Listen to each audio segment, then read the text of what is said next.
Hello, my friends. My name is Jake. Welcome to Returning Retro. This is the Zinwa Technologies Q25. Stick around.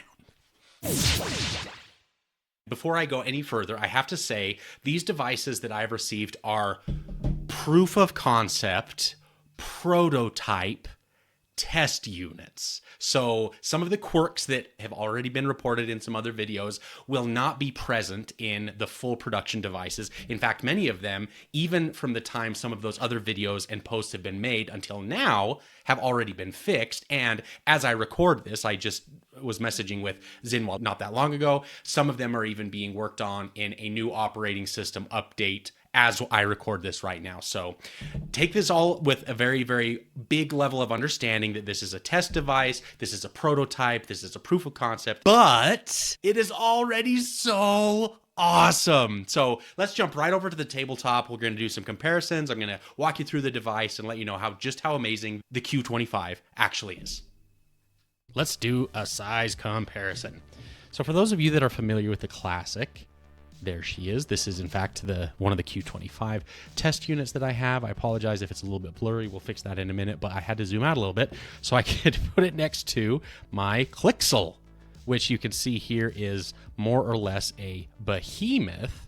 And this isn't even the largest form factor Clix option out there. That would be, as far as I know, the iPhone Pro Max versions, which I don't have one handy, but it's even bigger than this. So love this, absolutely love it. However, the Q25 is amazing. There's also the Razorberry. Here I've got the nice blue Retroberry. It's cool, it's really nice. The exterior screen makes it a little bit, I don't know, kind of iffy. A lot of stuff you can do from the exterior screen, but for taking pictures, you kind of have to open it a little bit. To access the settings, you kind of have to open it a little bit. But mostly I just wanted to show you a size comparison here, and then you can see thickness-wise, there's really a big difference in this little guy. But if you want something that has a very polished, finished operating system, Motorola's version of Android is pretty great right there. Now to go the other direction, look how small the Bold 9900 was. Absolutely love this device, but it was actually considerably smaller than the Classic. I do remember when the Classic launched, some people had complained that it was a little bit too big. And then we had this number with the Key 2, even bigger. Also, really like this device. I have a video up on what my experience was like using it in 2025. Not horrible. I actually really enjoyed it. And last for now, the minimal phone. Don't mind the smudges on the screen, guys. I didn't really prep for this, but you can see here that these two devices, which actually run the same processor, the MediaTek G99, significant size difference between those two, and this device I find to be perfectly manageable as far as size goes. So on to the main event. I'm going to zoom in just a little bit so that hopefully this focus is a little bit better. Oh yeah, look at that.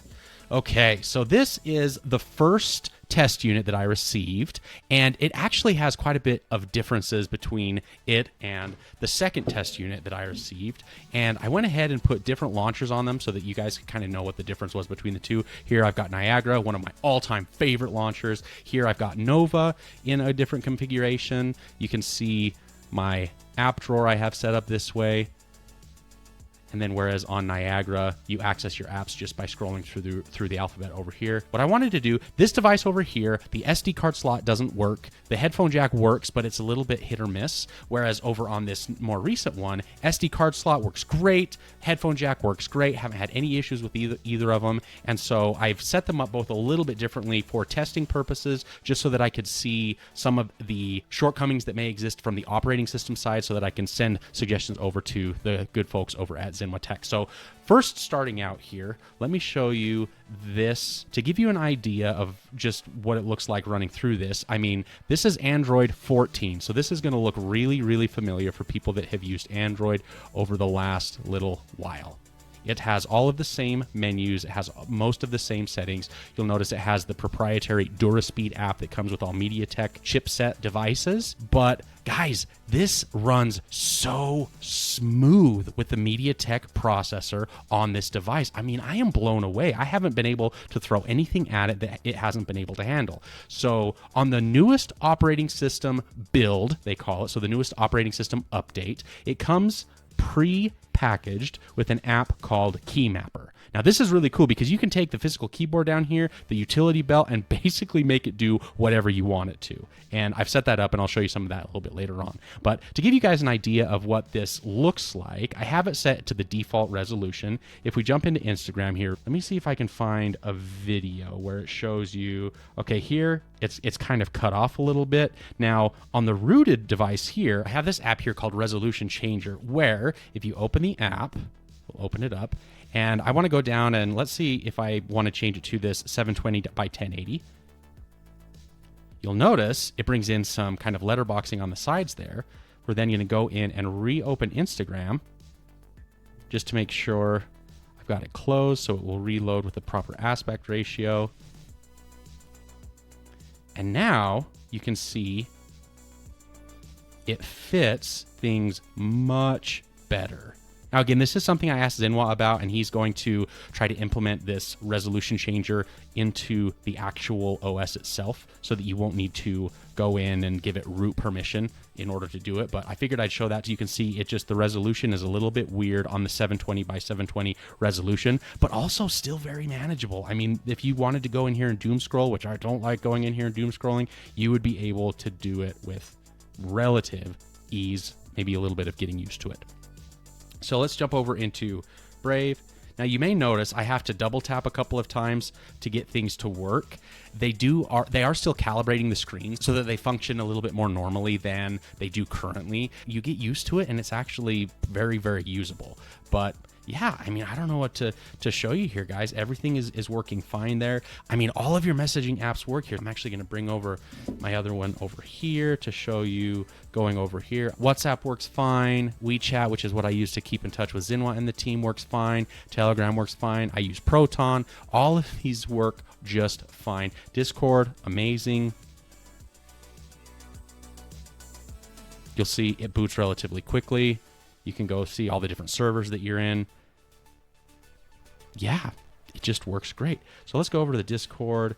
Let's go down to the Q25 General. Now I have, you'll notice this pop up here. I have the BlackBerry keyboard. Let me move that over here so it's not so distracting, which I like a lot. Oh, while I have this here, you may notice, I don't know if that's actually going to show up there on the camera, but there is a noticeably brighter backlight on the newer one as opposed to the older one. There we go. You can see backlight works really great. On this one, on the other hand, not so much. It really does have to be a totally dark room for you in order for you to see that. They've updated that on the newer versions. This is like a V2 prototype compared to the V1 that I have off screen over there where the backlight works really, really well. Anyway, so I have the BlackBerry keyboard on here, and it's actually really nice. It's got some of the classic BlackBerry stuff. So if I say hello, whoa, if I can, I'm looking at the screen while I'm trying to record. Hello, we'll do an exclamation mark. I am. Now it's got the cool feature where if you long press, it will do a capital. It has the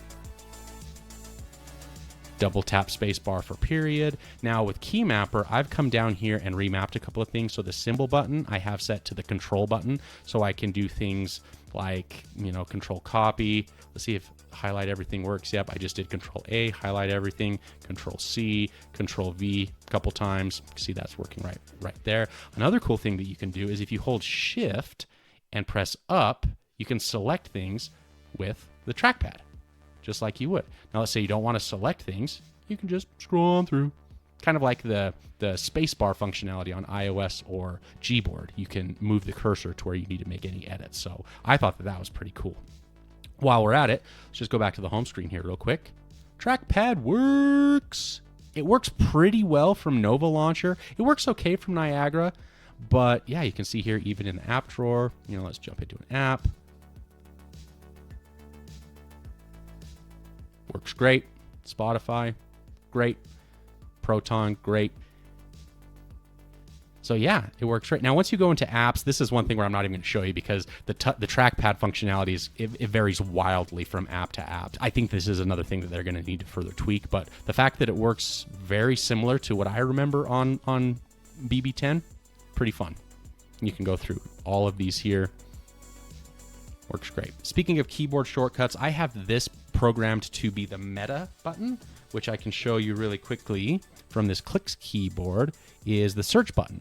So Android has a number of built-in keyboard shortcuts when a meta button is pressed. So one of those I can show you here is if I do meta N, it's going to pull down the notification shade. If I do meta backspace, it's going to go back. So if we, for example, go into settings, let's go down to about, let's go, sure, system updates. I can go backspace, and you can see here it's just going back, which obviously you've got your back button here, which is programmed that way as well, but I like being able to do it both ways.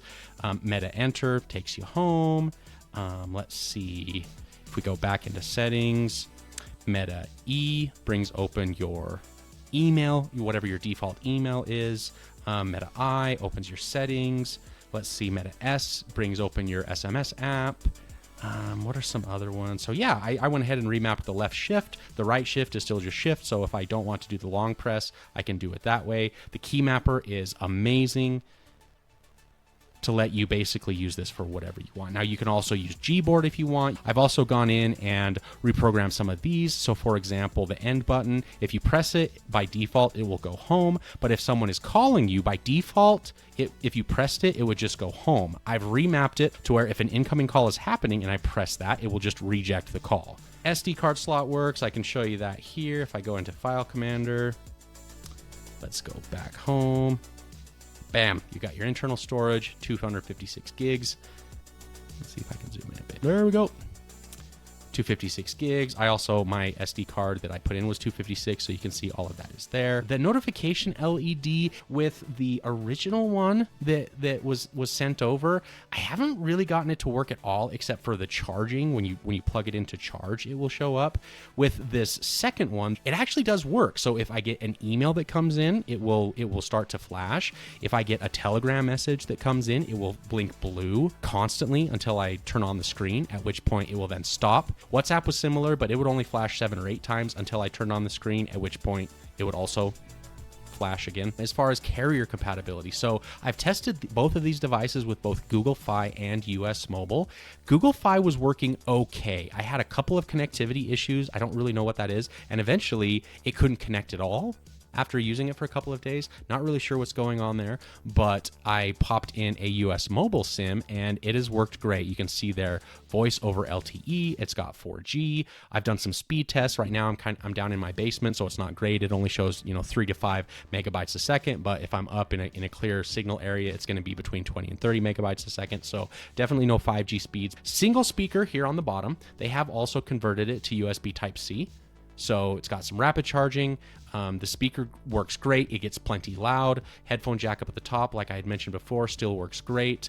I've gone in. You still have your convenience key over here. So by default, it's just going to, if you press it, it's going to mute your volume, or you can unmute your volume. I've got it to where if I do a long press, it actually is going to change it from silent to not. And then I also have quick double tap. It's going to turn on your torch, flashlight. Again, all the magical powers of the Key Mapper app. So if anyone has questions on those, let me know. I could potentially even do a tutorial video on Key Mapper. And another thing that I have to tell you guys about this that is just so amazing. Battery life. And this is a prototype device that doesn't even have the full capacity battery in it that the production ones will have.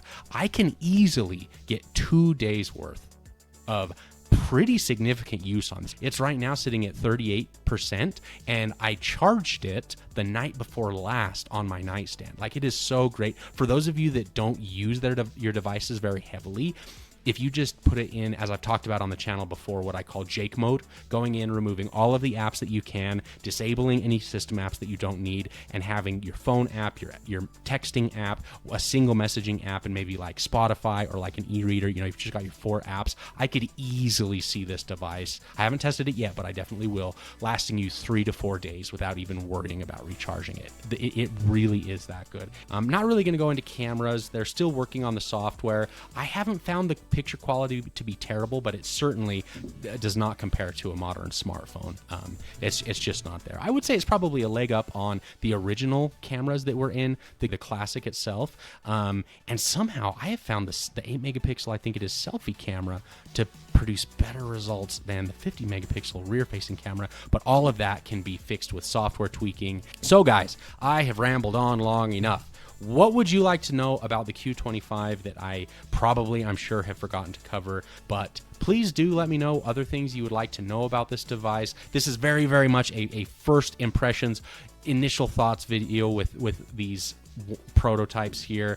And yeah, thank you so much for stopping by. I will definitely be doing more coverage of the Q25.